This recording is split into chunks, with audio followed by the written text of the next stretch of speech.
Итак, ребята, сегодняшний урок я хочу начать с небольшого звука, который сейчас я вам поставлю, да? Но на мой вопрос вы должны будете по этому звуку ответить в конце урока. Хорошо? Для начала послушайте его.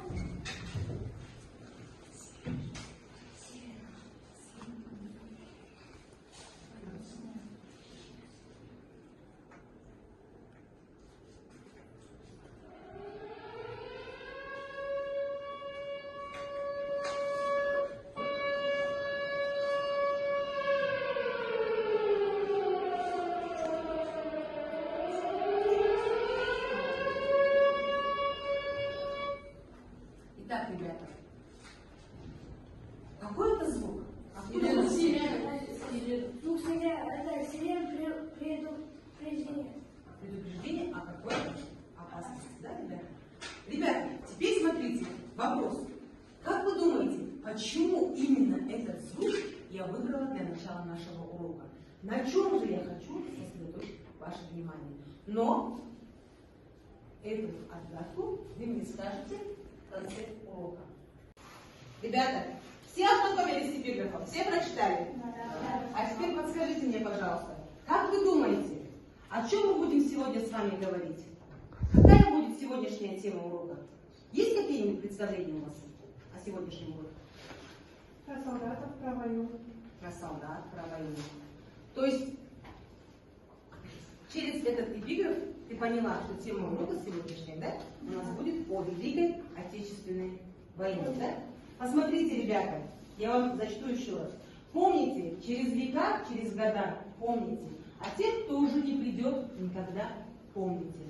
То есть этот призыв «помните», ребята, оказывается, звучит из стихотворения Расула Гамзатова «Журавли». Годы жизни Гамзатова, также события, происходящие в его жизни, да? Да. Кто готов ответить? В 1923 году события жизни родился в небольшом американском селе. Хорошо. Кто еще хочет? В 1943 году отдельной книгой выходит поэтический сборник, посвященный войне Расула Гамзатова. В 1923 году Расул Гамзатов родился. В 2003 году ушел из жизни. Хорошо.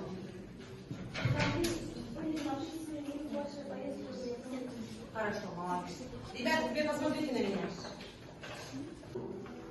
Что солдат с кровавых не пришедшие бои не в землю нашу полегли когда, а превратились в белых журавлей. Они до сей поры с племен дальних летят и подают нам голоса. Так, следующее задание, ребята, это у нас трехчастный дневник. То есть после прочтения данного текста, вы же прочитали, поняли, да? Да. О чем там говорится. То есть, что вы должны будете делать? Вы должны будете выписать из этого стихотворения строки, которые раскрывают проблему данного стихотворения. Затем нужно будет дать свои комментарии по данным строкам. Хорошо? Это работа, ребята, у нас. Так, парная. Можете работать в парах. Очень слабо. Я ассоциирую слово «война» с солдатами, разрушениями, криками людей и взрывами. Ассоциирую журавлиный крик с погибшими людьми, кровавой войной, отчаянными солдатами и страхом в глазах. А солдатов я ассоциирую словами герои, воины, спасители и журавли. Очень хорошо, молодец.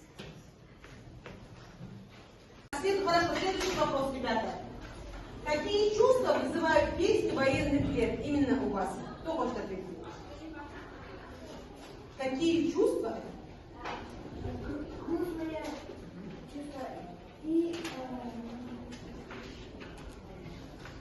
боль. Чувство гордости, правильно?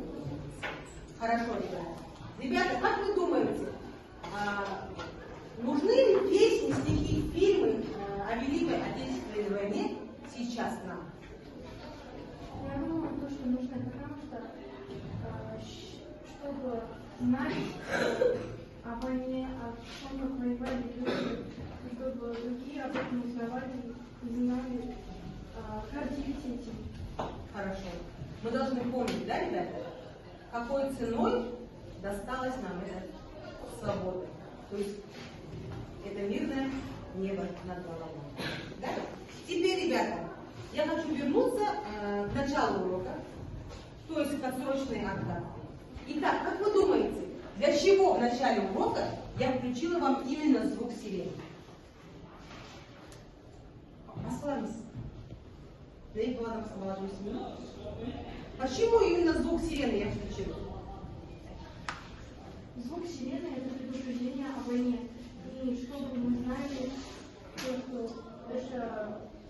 этот урок о войне, о журавлях и о разведении Расула. Очень хорошо. Молодец.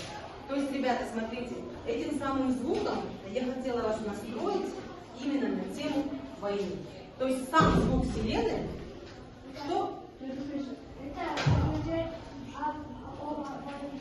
Хорошо, очень хорошо. Молодцы. Так, ребята, запишите домашнее задание. Написать эссе на тему «Война. Разрушительная сила».